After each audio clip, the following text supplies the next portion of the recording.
We'll go ahead and start with Robbie, then we'll go to Benjamin.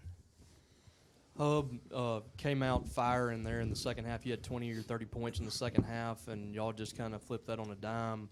Were able to kind of pull away and get the win. What was the message from Coach Jans at halftime, and how well did you feel like you executed it?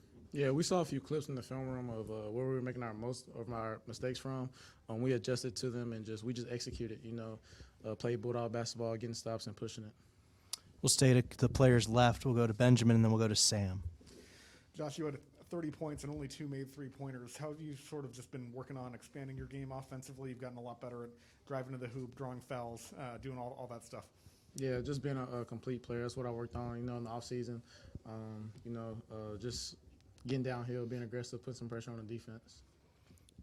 Josh, I believe you got a flagrant foul in the first couple minutes of the game, and from our vantage point, we were a little confused or couldn't really hear what the reasoning was. But what was kind of the explanation behind that Yeah, ref said it would have been clean if I just didn't swipe down. Personally, I don't agree with it, but I just got to move on and go to the next play. So it was just one of those calls you just got to just move on from. We'll go to Jacob to the players right. Riley, how big was it to get this win, after a couple tough performances the past few weeks? It was a big win.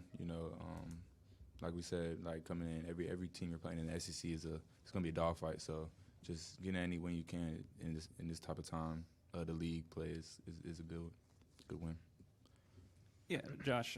First half you didn't make any threes. In the second half, you have the 3-point play from the free throw line when they foul you on the 3 points. Have to just kind of start the half, and then you end up hitting a three not long after that. Just how did it feel at that moment to just kind of get the snowball rolling on that? Yeah, it felt great. I had teammates and staff tell me to keep shooting. After being a little frustrated in the first half after not seeing a few go in, especially when I was open. But my teammates just keep me positive. Telling me to keep shooting. We'll go second row to the right, and Brian, and then we'll come down to the front and David.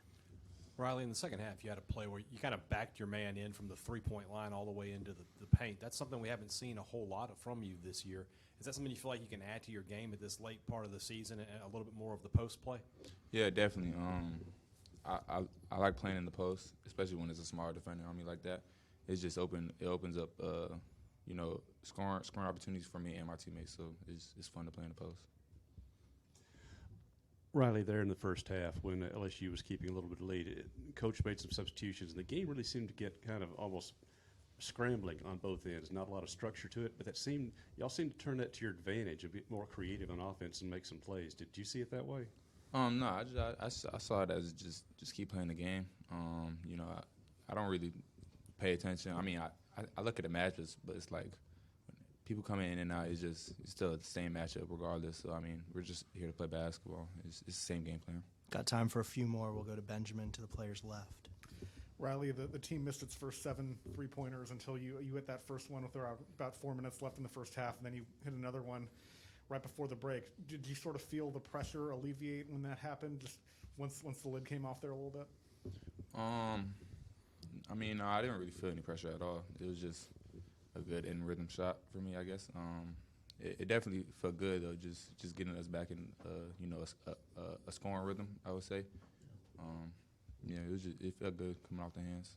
We'll stay to the left. We'll go Robbie, Sam, Danny, Peter, wrap it up. Josh, y'all had those 2 really good games against Ole Miss and A&M. You had 2 setbacks right after that. You come back with a win today, but how do you kind of characterize where y'all are right now as a team, how you're playing, how much better you can play or whatever? Yeah, as of right now, we just couldn't let last game or the game before that affect this game. That we were big on that, especially in practice. Just moving on, because like you said, those 2 setbacks, we could have gotten those wins, and so we just didn't let that affect us. And from now on, we just can't let this win affect the next game. We got to stay with it. We've seen you do this a few times the last couple of months, and you did it again tonight, where you kind of just blow past your defender or just explode and get an easy layup. Is that something you've been trying to add to your game a little bit, or what's kind of just the drive behind that?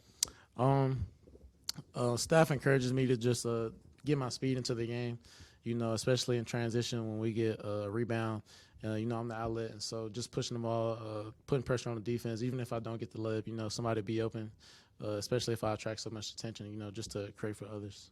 Second row left, Danny P in the hat to wrap us up. Either one could respond, but really, I guess you can talk about it. But just talk about your teammate, Sean Jones. It just seems like he always comes up with a big play when y'all need it. Just talk about what he contributes to the team. Yeah, I mean, Sean's just gonna be Sean. He's a dog. So I mean, he's gonna make the little plays that you need. That's not gonna really like make a huge impact like to the fans, but like it's a winning play. So it's just like Sean. Whenever he makes a play, it's like we kind of expect it, but it's like I don't know. We know it's coming though because it's Sean. Thank you guys.